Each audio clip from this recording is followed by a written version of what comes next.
Good afternoon.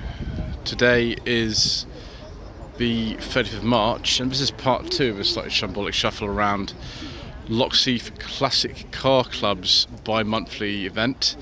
It's Mothering Sunday, and yes, I will go and see my mother later on. But first of all, we are going to have to get around the rest of these cars. We've had part 1 already. This show is crazy. There are so many cars here, and I'm going to have to get skates on if we're actually going to get round in this second part. So first of all, we're going to start with this very, very nice. I think it's a 2012 Aston Martin Vantage S.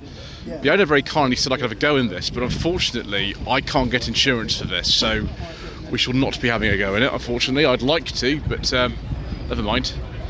Then we've got this, I think this is an XK 140. It won't be 120. Let's have a look. Somebody maybe tell me in the comment section. Normally on the XK 140s, if it's saying that, so that wouldn't probably make it XK 120, but it doesn't actually say. There's the old XK engine there, the original form of it, just sitting inside. And next we've got an MG Midget, this lovely colour. I forget the name of this now. Can't remember. Anyway, the bumper 7778, the beige vinyl interior, I think, with wood. I don't think they had leather in them, did they? By this stage, I don't know. Somebody in the comments below tell me. Next we've got this AC Copa replica, 82, 83 on a Y. I don't know what this kit is. Are those Ford stalks from back in the day? I think they are. A lot of the time they have stuff like that in these.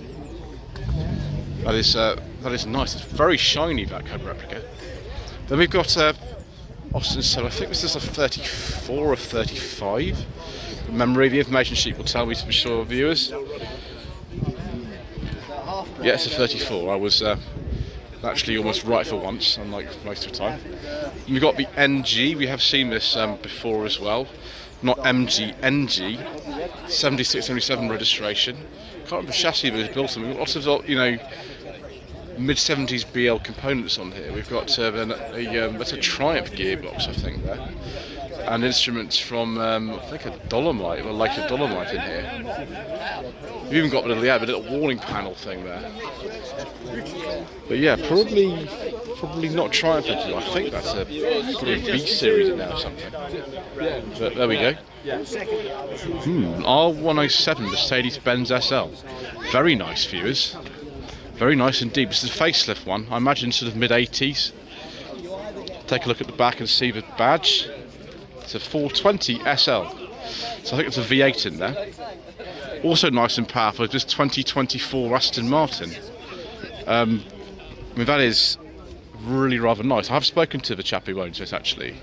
I mean, even if he said I could have a go in it, I don't think I could get insurance on it anyway. So if you want me to ask you if I can just do a walk around at this car, I'm sure it's very nice, then let me know and I'll see if I can make that happen at some point.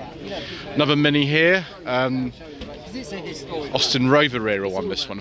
Leyland badge is probably wrong. The Mayfair came out, I think 1982 the Mayfair came out. This actually has the correct interior, bottom steering wheel for the Mayfair from the early 80s. We've got some other modifications on here. We've got the steering wheel and rear lights, and the wheels are not standard and things. But yeah, I've driven many Mayfair 2020, I think it was, in 89. It's a bit different by then, but that's what the original Mayfairs looked like. And then something else from the 1980s, another classic. 84, 85 Ford Capri 2.8 injection. I think this is injection special driven by the seats, but I'm not sure. I don't think a 5-speed gearbox there. Okay, we've seen this many times before, viewers, and there's a reason why we like it. It's something that we like very much with channels, nice old Fords. Then we've got these trikes here. Oop, Cortina's starting up there. There's trikes here. Be careful of that exhaust, don't burn yourself. Wow. Yeah, they've got quite a nice noise actually when we start up these things. And we've got a Volvo 145. This is a facelifted one, 172 registration on the K. There's one of these actually in the Volvo Owners Club Porter section. I'm not sure it's this particular car. It's again a car in this colour, and then a chap I know owns a 144 saloon, so it's a facelifted one. It's the little red block, the earlier red block, but not the overhead cam red block, but the earlier one with the OHV engine. Absolutely, utterly fantastic. Then this Metro GTA 1994-95 registration with over 100 wheels. It's always bring back memories to me because my godfather had one of these in the 1990s. It was a dark green one. This is very similar, apart from the wheels and all the colour, it's very similar. Then we've got, this is a Lomax or something. CR is an old Southampton plate, so from this area originally. That would probably be, though, a lot newer than the plate, I would imagine. Then a 1960 Skoda Octavia. Yep. This car went all the way to, I think, Ukraine in 2022. It's in very, very nice condition, this little car. Yeah, very nice. Then next to it, we've got this beautiful Alvis. Now this Alvis, apart from perhaps that Rolls Royce over there, the Wraith, this has the nicest interior. Dark green with a beige leather interior and wood, and this is a manual. That's rare as rare can be. Look at this beige leather interior, viewers. I believe this is a TD21 from memory. And then we've got another P6, like the sort of beige one we saw. This one, though, this one is a little bit kind of more sporty. It's got a 5-speed gearbox and a V8 engine generating over 250 horsepower. It's a bit faster than usual then. So what was that? A 7172 plate, Luton plate, that one actually. Then a Frog Eye Sprite. Be about 1958, something like that. Also very shiny. Right, shall I go to the other area or shall I go to the other area? Right, we'll go to the other area next, viewers. Come on, autofocus. So we saw Mr. Brisgen's Cortina earlier on. So I think he's been down to Port Salut this morning. Unfortunately, I couldn't go today. So we'll have a look at this again. We drove this back in January, viewers. And it's still got all this patina on it. He's going to sort out these rust, and my gosh, I've actually got a hole in the wing now. He's going to sort all this out. We need a couple of front wings, we need the bonnet sorting out, arches sorting out, all kinds of stuff. But he likes driving in that sort of condition, and I admire him for that, actually. Next, we've got something that's very, very valuable now. It's Mark 1 two-door Escort 600 GT with Mexico badges on it. I mean, the value of this is going up as I'm walking around it, isn't it? Judging by the sort of auction prices of these now. Earlier one actually, 1968-69 registration on a G, with some very nice RS wheels. That looks good. Personally, I actually prefer this Triumph 2000 though. Personally, it's just personal preference really. 73-74 registration. This was a sort of baby of the range actually at the time, because you could get much more powerful engines in these. This will just have the 95 horsepower 2 litre. You could also get the 2.5 PI with fuel injection, and then later on the 2500S, which is on a carb. But that looks nice actually. I'd really want to go in one of these cars. I've never managed that for some reason, but there we go. Then we've got a sort of Ford hot rod thing, which is from I don't know, some point. Looks like a 32 Ford. It was automatic, that one. Have some massive V8 engine in it, I think. Then we've got this Fury kit car. It's never one of these cars, but the chap who owns it's very kindly offered me to have a go in it, but I can't get insurance for it. There we go. It does look like fun. It's been a while since I've seen this actually. It does look nice. Oh my gosh, you've got which we go? Let's go to this Mark 5 Fiesta first. Hello to N5_BDL on Instagram. The Mark 5 Fiesta I drove back in December was nothing like this. This is fully kitted out for some racing, and the chassis on these is so good. I imagine that'll be quite nice on the track actually. So a C2 Corvette Stingray, very nice. I think this is a 63. Yeah, 63 on an A. That is a stunning looking car, isn't it? Look at the size of the aerial. watch yourself in a car by getting poked by an aerial. Then we've got this replica sort of Austin Healey. It's not called that. Is it called a Sabre or something? Oh, I can't remember now. I've got bits of full switch gear in here. Sebring, sorry, not a Sabre, Sebring. I don't know what year that is actually. Who knows? Answer in the comment section below. And we've got this absolutely amazing little thing here. Driver Stan Laurel, Oliver Hardy, body and paint by Stevie Wonder, mechanics for Chuckle Brothers. Fantastic. Also fantastic is this very early Morris Marina. This is a 71-72 registration. I've seen them on, I think, J plates, but this is on a K. That is lime flower, I know that colour. The interior is also lime flower. So it's lime flower over lime flower, they call this. Judging by the front end, this is a 1.8. I have driven a couple of Marinas. One of them was an earlier one. It was in State. I can't see. I assume that's a 800 Super. And the door handles. Yes, please, viewers. Marinas actually aren't too bad to drive. It's 1.8. It's not too bad. It's just there's not many of them, and they just have this reputation, don't they? Not the last one in dynamism, but they never were they? Another retype here. This time a Series 3. This is a plate, is a personal one on there. They actually are quite fine cars to drive, to be honest, the Series 3 types. I find them easier to drive personally than the Series 1s because we've got a better gearbox in them. The engine's really torquey as well.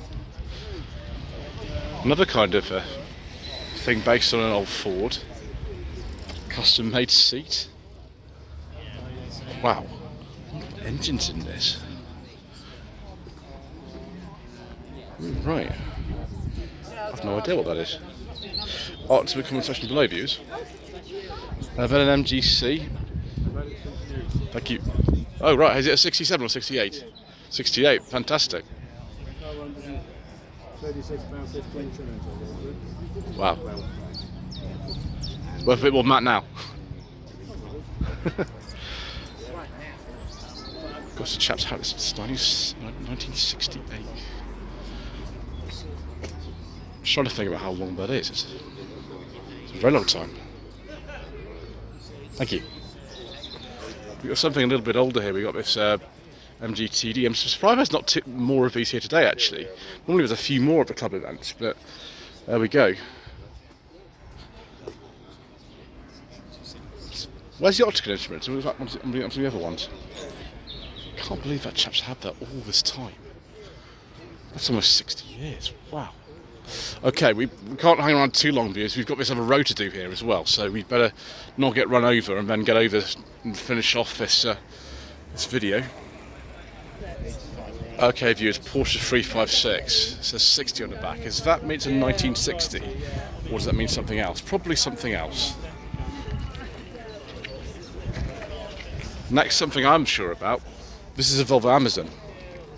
It's a 121 with a B18 engine.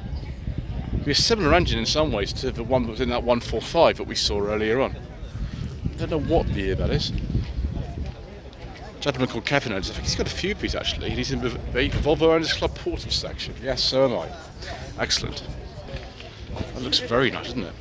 Another MGB here. This is a later one. I think this is like a 78 or something like that. Oh my gosh, it's for sale.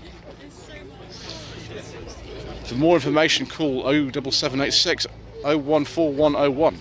Where are you, Mr. Bill, when I need you? As he says, this could be yours. Right, next we're going to move on to this Triumph Roadster. Very topical, obviously, at the moment because Bergerac is back on ITVX, Traffic Haters. This will be just before about 1950, something like that. That is resplendent, actually, resplendent in its grey colour. And then we move on, I think this will be a very, very old Ford. No, it's not quite a Model T, it's not quite that old. Or is it? Let's see if I can look inside, because we'll be able to tell because of the funny pedals and things. Oh right, yeah. Okay, so it is. It's a later one, isn't it? I'm not driving this year's. I'm terrified of driving Model T, so I will not be doing it. And then we've got this 1954 painted black. But what make this? I don't even know viewers, to be honest. I don't know at all. Answer in the comment section below, viewers. We've got a Mustang. This is a 1965 Mustang. So it's a very early one. Dogleg 3-speed gearbox. Wow. I bet that's actually quite quick. I got another Stag here, another late one, a manual as opposed to the yellow automatic one. This is a 77.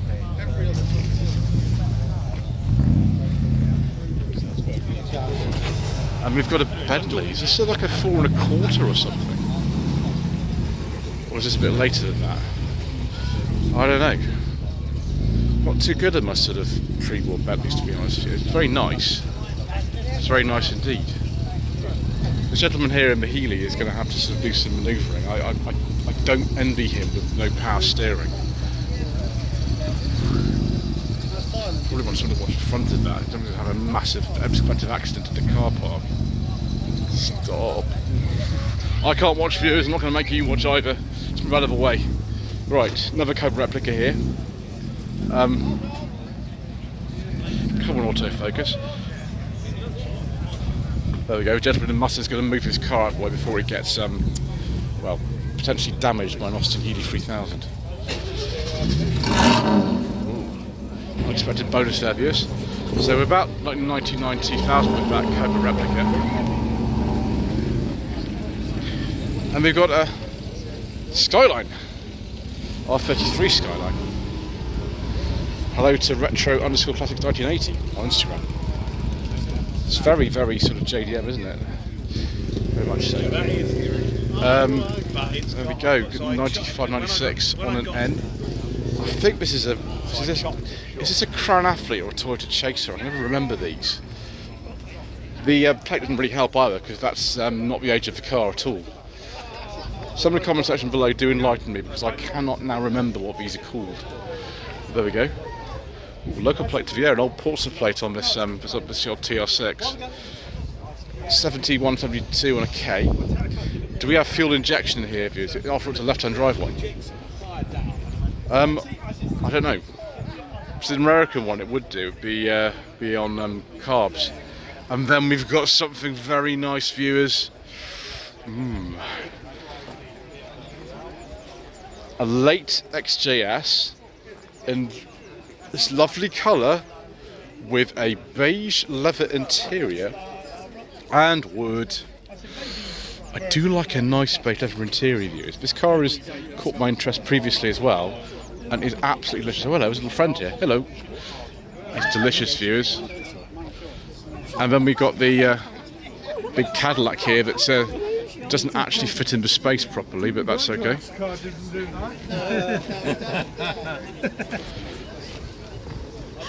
Viewers, I almost got hit by a urinating person in front of that Triumph. What the heck just happened? Oh my gosh, it actually works. Oh my gosh, viewers! Unexpected hazards! What's going on? I'm fine, I didn't get hit. Right, anyway, here's the MGB GT V8 I drove last year, viewers. It's not a genuine VGT V8. This has had a 4.6 litre transfer. This is I think the third engine this car's had in it. It is crazy. It's got everything to make your life scary. It is a scary, scary car to drive this. It's fast, but it's scary. Right, let's not get urinated on again, viewers. Let's just move over here. Have a look at this Morris Minor police car. Not in service, of course, yeah. That thing has to come off when you drive around. It's a 69 this. You've got a 5-speed Toyota gearbox in this and some upgraded wheels with front discs and everything. Which I do very much like, because these things as standard are an absolute pain to drive. They are dreadful. This one is better because we've got better brakes and we've got a better gearbox. So that's fine, isn't it? You can tell the brakes aren't standard because we've got Marina wheels on it. Then we've got this Morris J type. I wonder if it's as old as the one that's in that Dalek Invasion Earth 2150 AD film, because that was about 200 million years old or something. It's got a single seat there, so we don't really want to carry passengers. Something a little bit later, this is I think a 77 Leyland Sherpa, and yes, it's actually a petrol one, because I checked last night. It's actually a petrol one. Isn't that fantastic? Look through there, yeah. How many Sherpas with a petrol have you ever seen in your life, let alone now? That is fantastic. We've got a lovely 1978 Peugeot 504 Cabrio that we've seen several times before. A man who is living on the edge is now driving around without the hood on. So there we go. This is not the same one I drove last year, which is belongs to Jim, who was crazy MGB you just saw. This is owned by one of his friends. His 504 is on the road, whereas Jim's isn't at the moment. Unfortunately, he had a fire in it after I drove it, which wasn't my fault, by the way, viewers. We're not talking some kind of insurance scam there or something. We're an XJS, very nice one too. Yes, viewers. I mean, I prefer that Cabrio, but this will do, won't it? We'll put the camera through a little slot here. Yes. I don't know if this is a V12 or a standard one. Oh, it's a V12. It is a V12. Right, the fuel consumption will not be great. I drove a 1991 XJS some time ago, and it wasn't the most economical car I've ever seen in my life. And we've got this, this Jeep, complete with machine gun. Of course. That's quite useful, viewers, because if you're not holding onto the wheel or something like that, you might fall out when you go around the corner, which wouldn't be the best. We've got this Bugatti. Isn't that crazy? This will be from the 20s, won't it? I wonder what the most valuable car we've seen today is. It could be this. Look at all these instruments. I also seem to remember that we was although they were French car, these, I think they came in right-hand drive. But we've got an Audax Sphinx here. You know, not the tax, this was from the 70s, but this will be from, I don't know, 1960, something like that. There were loads of different revisions to the Audax Sphinxes. They lasted for about 10 years, I think 57 to 67. I'd like to have a go in an Audax mix or something. I've done a super mix, but not a normal mix. And then we've got another modified Miner here. Yeah, we don't have the original gearbox now. That's on overdrive. You don't get overdrive in the Miner normally. That's actually, I think a Miner 1000, but originally the 948cc. I don't think it's got that memory anymore though, viewers. My gosh, you've got even more here. 1964 Jaguar E-Type, just sort of casually parked in the main bit of the car park with a random car park ticket on it. Crazy. 4.2, yeah, 1964. And then a car that I drove last year, another one of Jim's cars, this 1993 Mazda 121 with the interesting bumper. It was quite a delightful car to drive this. It's not very fast or anything, but they are very rare. They were rare when they were new. I mean, this one's got a few accessories on it, and those are the original dealer plates from Hilton B Mazda and Chandler's Ford from 1993. Porsche 911, 1966, looking really rather beautiful in the sparkly sunlight. Very nice. I think we've actually managed to finish this crazily long Shambolic shuffle here. So thank you ever so much indeed once again for watching. Please don't forget to subscribe to the channel, like this video, comment below, and we shall see you again soon for some more incorrect information.